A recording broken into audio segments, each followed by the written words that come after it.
নমস্কার বন্ধুরা, শুভরাত্রি।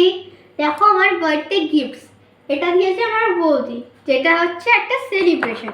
আর এটা দিয়েছে হচ্ছে আমার বেস্ট ফ্রেন্ড। এর মধ্যে একটা চিপসই আছে, কিন্তু এটা আমার জন্য অনেক একটা বড় জিনিস। সব থেকে বড় গিফট হচ্ছে এটা আমার জন্য, কারণ এটা আমার বন্ধু দিয়েছে। এবারে আমার মামা আজকে রাত্রিরে করে দিয়েছে পরোটা, আলুর তরকারি আর মিষ্টি। মিষ্টিগুলো মা করে দেয়নি, মিষ্টিগুলো কেনাই। আর পরোটাটা কেন দিলাম আজকে বল?